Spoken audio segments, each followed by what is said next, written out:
America अब भारत से पंगा मोल नहीं लेना चाहता। बाइडेन प्रशासन ने दिया तहव्वुर हुसैन राणा के प्रत्यर्पण पर जोर। भारत के कूटनीतिक प्रभुत्व के कारण मजबूर हुआ अमेरिका।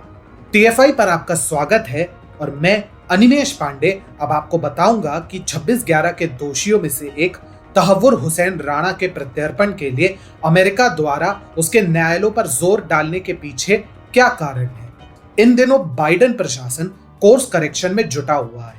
पिछले 1 महीने में उन्होंने अपनी बचकानी विदेशी नीति के कारण जितनी आलोचना बटोरी है, अब उसे सुधारने हेतु वे कुछ कदम उठा रहे हैं। अब बाइडेन प्रशासन भारत को संतुष्ट करने के लिए 26/11 के दोषियों में से एक तहव्वुर हुसैन राणा के प्रत्यर्पण के लिए अमेरिकी न्यायालयों पर जोर डाल रहे हैं। वियॉन न्यूज की रिपोर्ट के अनुसार अमेरिकी प्रशासन के सहायक अधिवक्ता जॉन जे लुलेजियान ने अपनी याचिका में कहा है कि भारत में जिस प्रकार से तहव्वुर हुसैन राणा पर प्रत्यर्पण के पश्चात मुकदमा होना चाहिए, उन सारे पैमानों पर वह खरा उतरता है। ऐसे में हमारी अपील है कि इन्हें जल्द से जल्द प्रत्यर्पित किया जाए।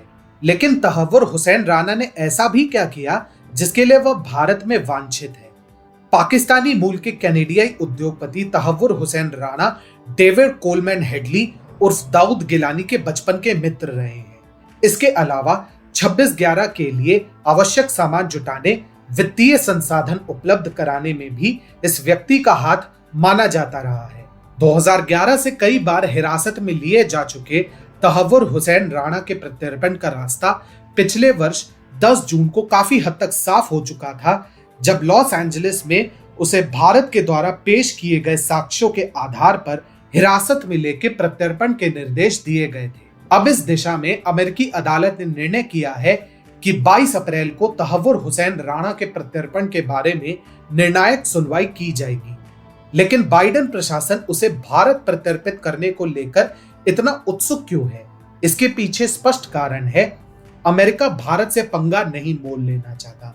दरअसल बाइडेन जब सत्ता में आए थे तो उन्होंने अति उदारवाद का परिचय देते हुए अपनी बचकानी विदेश नीति से अमेरिका का 1 महीने में ही बंटाधार कर दिया। घरेलू स्तर पर पहले ही उनकी ऊटपटांग नीतियों के कारण अमेरिकी प्रशासन को आलोचना का शिकार होना पड़ा है।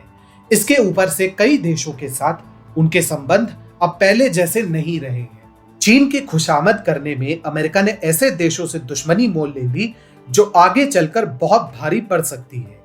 उदाहरण के लिए चीन के बारे में जो अफवाहें फ्रीडम हाउस जैसे सुघोषित संस्थाएं फैला रही थी, उसके चलते भारत अमेरिकी प्रशासन से काफी क्रोधित है, जिसे विदेश मंत्री सुब्रमण्यम जयशंकर ने अपने बयानों में स्पष्ट भी किया है। इसके अलावा जिस प्रकार से कृषि आंदोलन के नाम पर कुछ अमेरिकी हस्तियों और राजनीतिज्ञों ने भारत में अराजकता भड़काने का प्रयास किया है, उससे भी भारत काफी क्रोधित रहा है। बाइडेन प्रशासन ये समझ चुका है कि यदि भारत से इस समय पंगा मोल लिया तो उसका विनाश तय है।